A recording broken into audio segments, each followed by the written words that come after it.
Apakah pernah ketemu ini konsumen-konsumen atau bahkan mungkin Anda sendiri, gajinya naik tapi kebutuhan tidak pernah cukup? Ada yang punya masalah seperti ini? Oke, ada ya. Nah, kemudian yang kedua, nah, asetnya berkurang dengan menabung di bank. Jadi kita ngerasa nih sudah nabung, tapi bukannya nabung itu kan tujuannya kan ingin bisa menyimpan uang kita, terus kemudian ada pertumbuhan dari aset yang kita miliki. Tapi ini justru berkurang. Ya, ada yang punya persoalan seperti ini? Atau mungkin ini, impian sulit terwujud.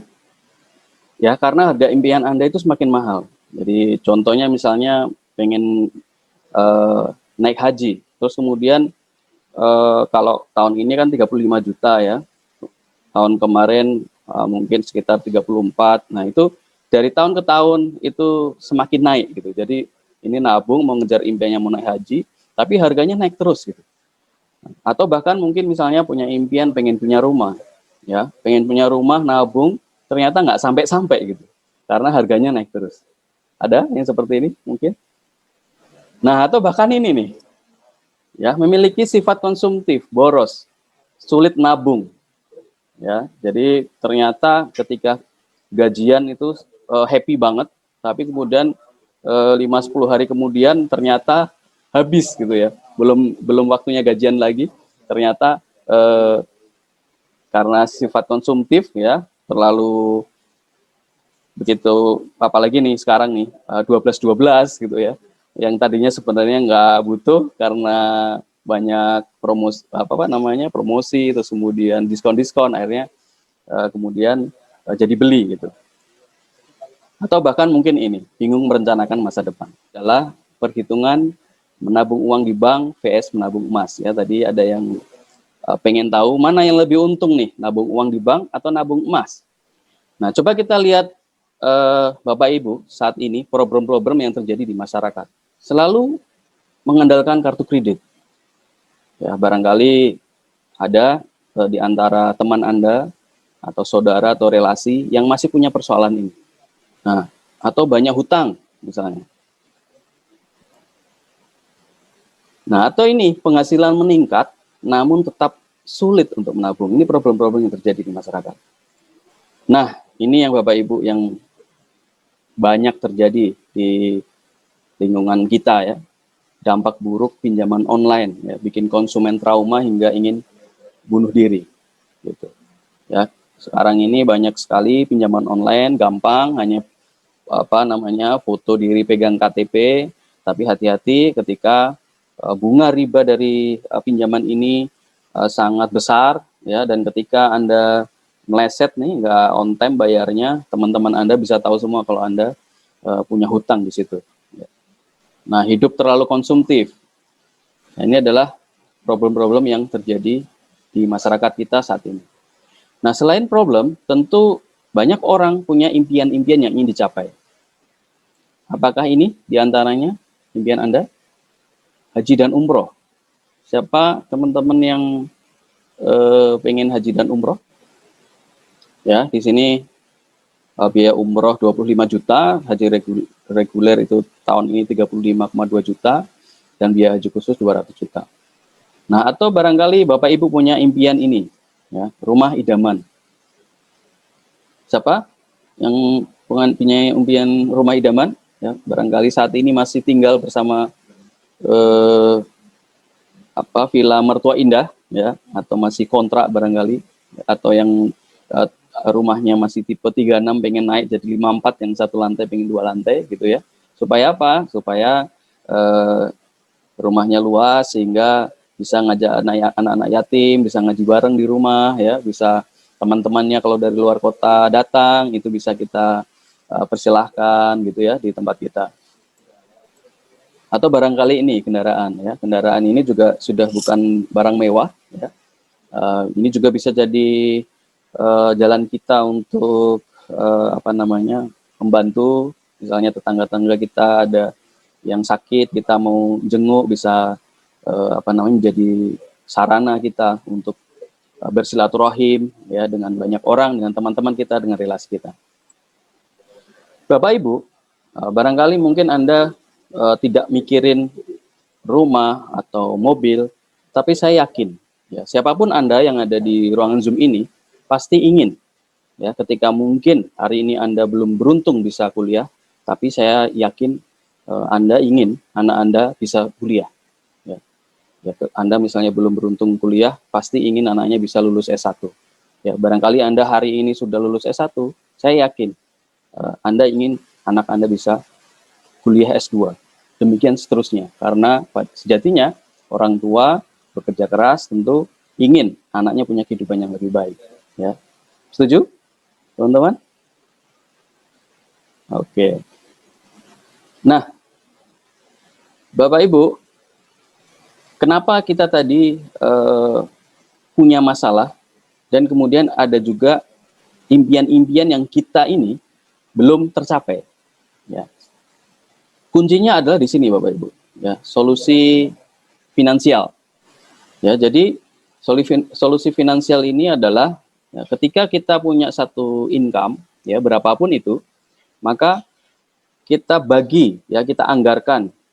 Nah, income kita itu diantaranya 60% untuk kebutuhan pokok, 10% untuk darurat, 10% untuk siswa, 10% untuk lifestyle, dan yang paling penting adalah 10% untuk tabungan dan investasi. Ya. Kalau selama ini barangkali Bapak Ibu belum membuat anggaran seperti ini, maka bisa jadi itu yang menjadikan akhirnya Bapak Ibu ketika ada kebutuhan mendadak misalnya, akhirnya tidak punya dana cadangan.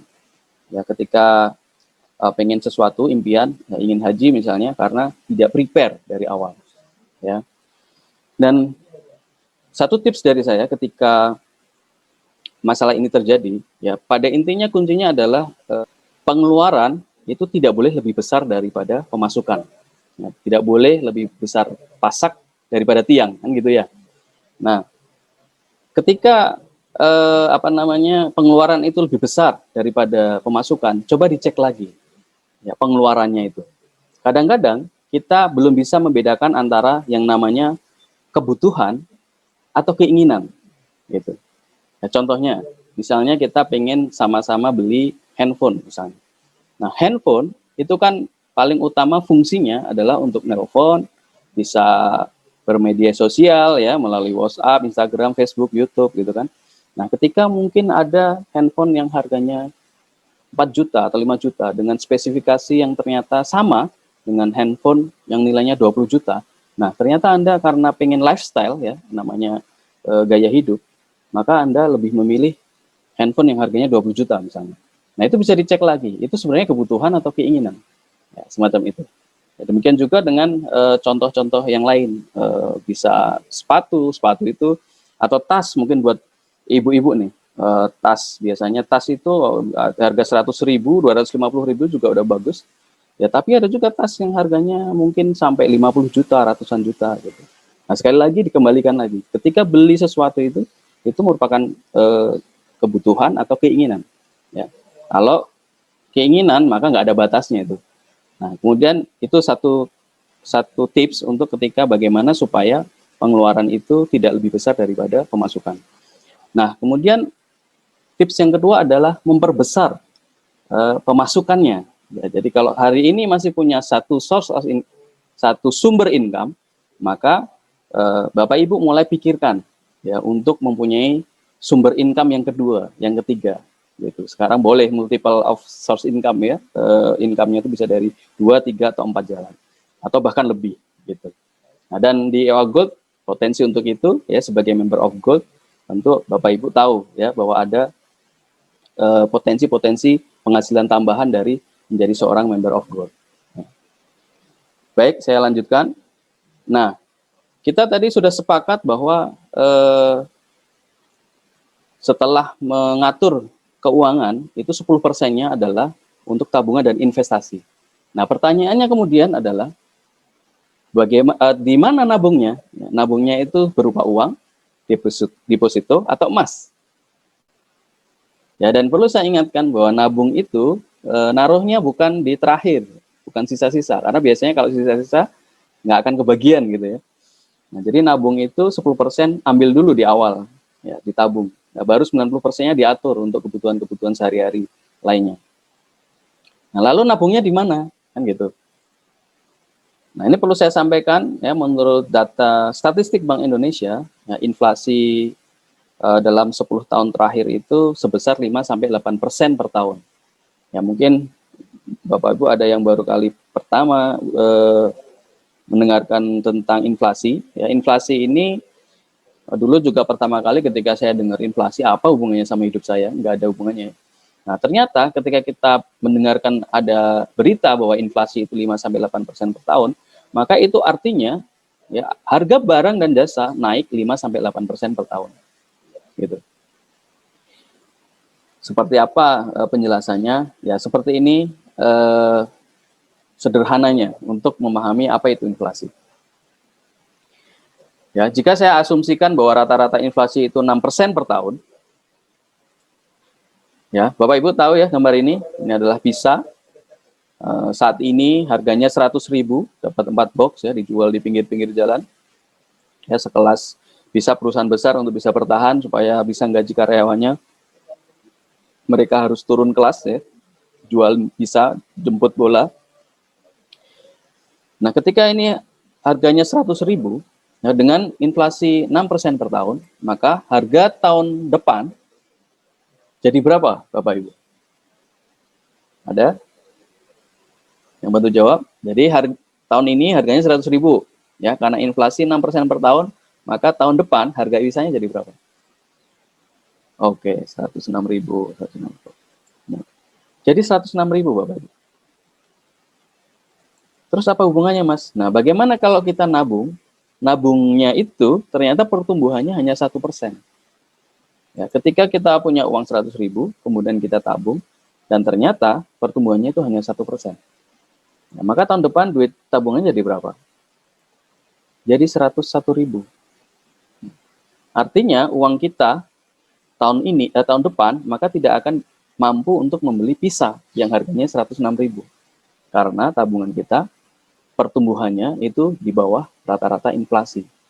Maka dari itu, kalau kita mau nabung, kita harus cari nih tabungannya yang di atas inflasi. Gitu. Sehingga kalau dia pertumbuhannya bisa 15%, uang 100.000 kita bisa menjadi 115.000 tahun depan. Ya, masih cukup untuk beli pizza gitu. Nah, ini adalah contoh Bapak Ibu. Dan contoh ini itu bisa dipakai untuk misalnya harga beras, ya, harga telur, harga minyak, yang tiap tahun harga-harga kebutuhan pokok itu setiap tahun meningkat. Betul ya? Nah, apakah hal itu sesuatu yang wajar atau sesuatu yang memang seharusnya terjadi? Ya, itu sebenarnya kalau kita terjadi seperti itu setiap tahun gitu, kita pikir ya memang wajar harusnya seperti itu. Padahal nggak seperti itu, Bapak Ibu. Ya, oke, nanti kita akan bahas. Nah, tabungan mana yang kenaikannya di atas inflasi? Ya, tadi kita sudah sepakat nih bahwa kita mengalokasikan anggaran dana tabungan di awal ya 10% untuk menabung dan investasi. Ya, kemudian kita karena kita tujuannya nabung, maka inginnya nabung yang bisa bertumbuh, yang artinya di atas inflasi. Nah, tabungan apa itu? Mari kita lihat. Apakah nabung uang di bank, deposito, atau emas? Nah, bagaimana pertumbuhan tabungan? Mari kita lihat. Nah, tabungan di bank itu sekitar 0,1% sampai dengan 1% per tahun. Ya, ini belum termasuk biaya admin dan lain-lain. Ya, kebijakan bunga di bank itu di situ ada ya 0 sampai 1 juta 0%, 1 sampai 50 juta 0,9%, sampai di atas 1 miliar bunganya 2% per tahun. Nah, Bapak Ibu bisa dicek nih. Saldo tabungan saya ada yang di kelompok mana nih? Gitu ya. Ya, katakanlah Bapak Ibu yang tabungannya di atas 1 miliar, bunganya 2% per tahun, ya itu pun masih di bawah inflasi yang tadi rata-rata 6%. Gitu. Jadi menabung uang di bank kenaikannya masih di bawah inflasi, ya 2%, ya meskipun uang Bapak Ibu di atas 1 miliar, itu masih di bawah 6%. Gitu. Nah, coba kita lihat, ya kalau misalnya uang Bapak Ibu ada 10 juta misalnya ditaruh di bank. Nah, bagaimana nasib perjalanannya dalam 1 tahun? Ya, 1 tahun uang 10 juta mendapatkan bunga sebesar 90.000. Ya, jangan lupa 90.000 ini kena pajak Bapak Ibu. yaitu 20%. Ya, 20% dari 90.000 adalah 18.000. Nah, jadi bunga setelah dipotong pajak, uang Bapak Ibu senilai 72.000. Ya, tapi tidak hanya itu, ya ada biaya administrasi ya dalam 1 tahun, yaitu sebesar 138.000. Ya, jadi hasil bunga bersihnya 72.000 dikurangi 138.000, jadi minus Bapak Ibu, 66.000. Jadi total saldo Anda ketika Anda naruh uang di bank sebesar 10 juta, maka setahun kemudian uang Anda tidak bertambah, tapi justru menjadi berkurang dari 9.934.000. Ya, jadi setelah saya hitung-hitung, minimal kalau uang Anda pengen tetap ya tidak berkurang, itu paling tidak itu uangnya ditaruh sebesar 20 juta. Nah, kalau 20 juta, maka setahun kemudian Bapak Ibu punya hasil bunga bersih sebesar 6.000. Ya, jadi naruh uang di bank 20 juta, kemudian setahun kemudian naik nih pertumbuhannya jadi 20 juta 6.000.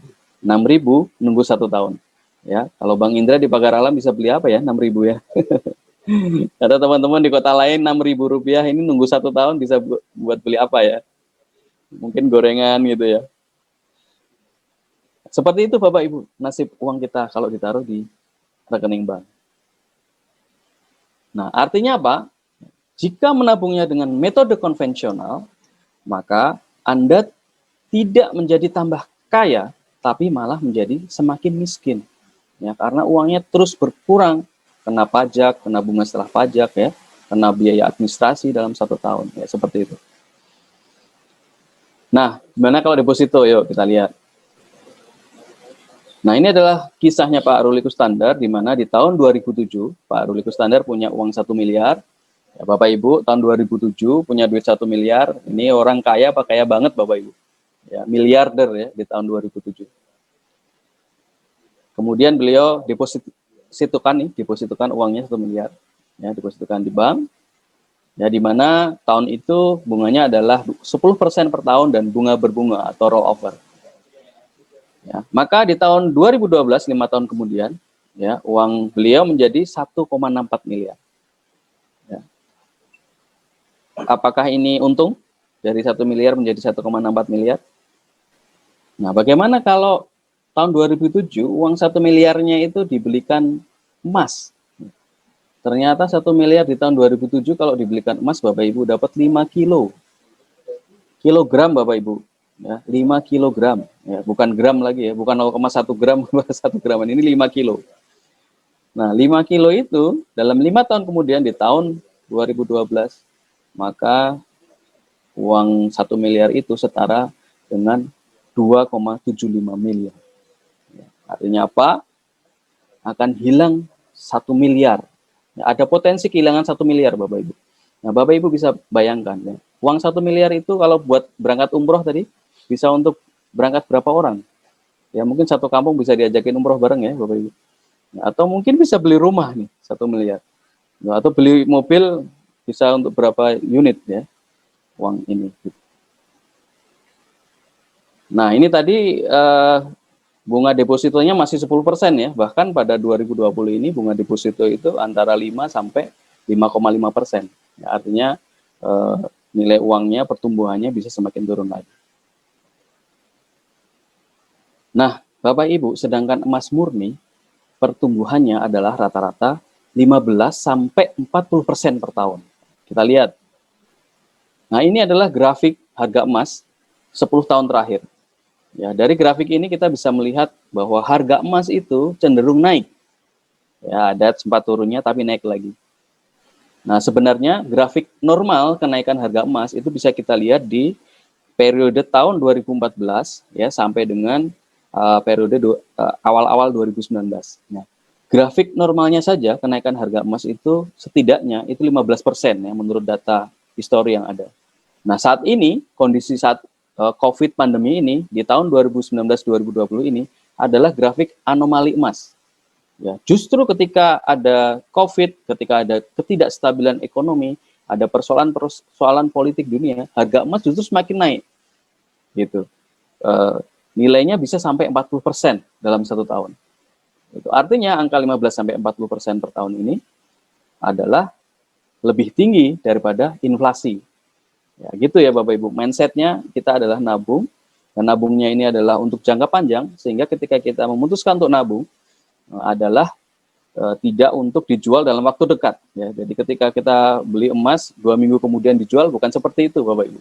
Ya, caranya nabungnya adalah dari awal tadi kita sudah anggarkan. Ya, berapa yang kita mau nabung per bulan misalnya. Dan kita menurut data histori harga emas itu pertumbuhannya rata-rata antara 15 sampai 40%. Ya, jadi kesimpulannya Bapak Ibu, emas adalah tabungan terbaik. Ya, gitu ya. Jadi tadi kita sepakat bahwa di awal kita mesti menganggarkan untuk 10% menabung untuk tabungan dan investasi di awal ya melakukannya. Nah, kemudian menabungnya di mana? Ya, setelah kita bahas tadi, oh ternyata di bank seperti ini, di deposito seperti ini, di emas ternyata pertumbuhannya 15 sampai 40%, di mana angka itu adalah di atas inflasi. Ya, maka dari itu kita sudah dari awal 10%, berapapun income kita anggarkan untuk menabung dan investasi dengan cara menabung emas. Nah, Bapak Ibu, ternyata ya menyimpan emas itu bisa menjadi wasilah atau cara untuk mencapai impian-impian Anda. Maksudnya gimana? Ini saya cerita bahwa ternyata inflasi 6% per tahun itu Bapak Ibu kalau 1 tahun mungkin nggak terasa ya, tapi kalau 5 tahun itu bisa jadi meningkat, apalagi 10 tahun, 20 tahun kemudian itu semakin tinggi nilainya. Sedangkan kita lihat dari data harga 1 gram emas itu adalah cenderung naik. Nah ini Bapak Ibu, untuk biaya ya ongkos naik haji tahun 2005 ya besaran ONH itu sebesar 23.500.000. Nah kemudian di 2013 naik ya terus naik ya 33.800.000. Itulah kenapa ketika kita nabung untuk mencapai impian kita itu lari terus gitu loh. Kita nabung tapi harga-harga impian kita diantaranya misalnya ONH ini naik terus. Nah coba kalau kita cara menabungnya berbeda Bapak Ibu. 2005 uang sebesar 23.500.000 itu ya waktu itu harga emas masih 135.000 per gram. Maka jika dikonversikan dengan emas itu senilai 174 gram. Ya, coba Bapak Ibu lihat dari tahun ke tahun ya kebutuhan ketika kita nabung emas akan semakin turun. Ya, di 2013 saja itu menjadi 68 gram. Nah, bagaimana di tahun 2020 Bapak Ibu? Nah, 2020 biayanya 35.200.000 ya. Harga emas saya ambil nih yang Agustus 2020 itu 1.036.000 per gram. Maka berapa kebutuhan emasnya? Hanya 34 gram Bapak Ibu. Ya, kalau di 2005 Bapak Ibu punya 174 gram, maka di tahun 2020 174 gram Anda itu bisa memberangkatkan 5 orang untuk ibadah. Nah, persoalannya terus kemudian ngomong nih, Mas Faruk saya belum punya tabungan emas. Ya, sekarang nih dari sekarang nabung. Nabungnya bukan nabung uang, tapi nabungnya targetnya adalah tabungan emas ya gitu. Karena ketika dari tahun ini kita sudah punya target 34 gram, ya bisa jadi ketika 5 tahun lagi di 2025 maka kebutuhan gram emasnya justru semakin turun ya, bukan semakin naik seperti kalau kita nabung uang kertas gitu. Nah, saya beri contoh lagi. Ini dapat gaji dan bonus dari perusahaan, mau disimpan dalam bentuk apa?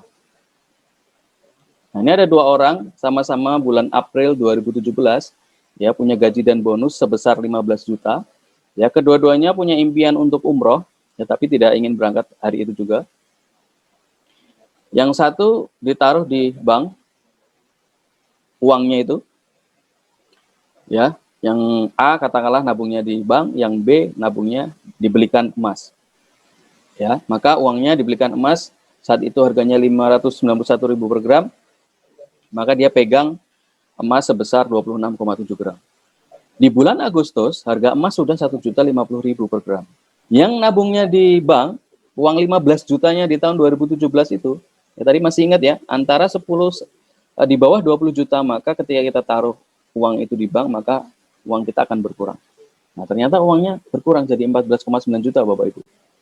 Bagaimana yang nabungnya emas? Nah, ketika tahun 2020, 26,7 gram tadi setara dengan 28 juta. Gitu ya. Maka masih bisa untuk berangkat umroh. Kenaikan emas itu lebih tinggi dari inflasi dan mempercepat pencapaian impian Anda. Nah, selain itu Bapak Ibu, emas juga bisa menahan diri dari sifat konsumtif. Ya, Bapak Ibu bisa bayangkan ya, ketika katakanlah jalan-jalan ke mall gitu, kemudian bawa uang atau ATM, maka ketika ada diskon-diskon yang sebenarnya Anda nggak mau beli, akhirnya jadi pengen beli gitu. Ya, katakanlah harga celana misalnya 200.000 atau 500.000. Ya, tapi ketika uang 500.000 Anda sudah dikonversi jadi emas ya, 0,5 gram misalnya, maka setidaknya itu menjadi rem untuk kita.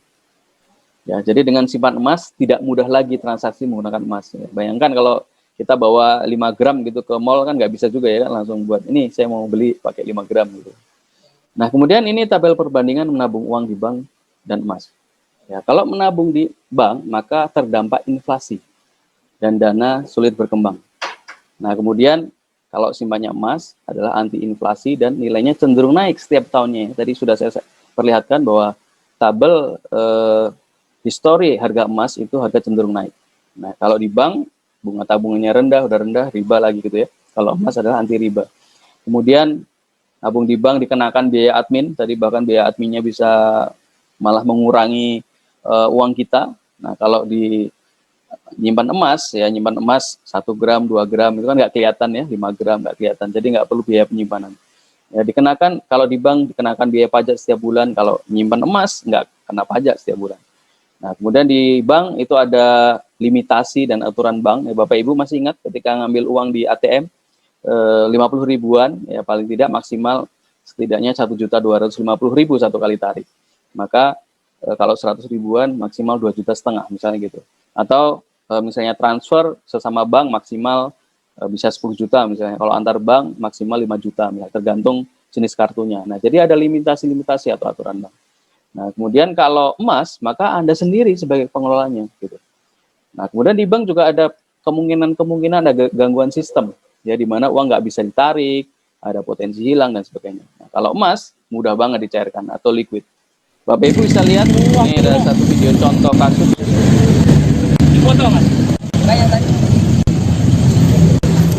Aksi protes dilakukan Dedi Setiawan, nasabah Bank Bukopin cabang Sidoarjo dengan menyebarkan surat depositonya yang tidak kunjung bisa dicairkan sesuai dengan janji. Miliki surat deposito yang dijanjikan pada Senin 22 Juni 2020 ini bisa dicairkan senilai 45 miliar rupiah, namun nyatanya pada saat ini hanya bisa dicairkan sebesar 640 juta rupiah.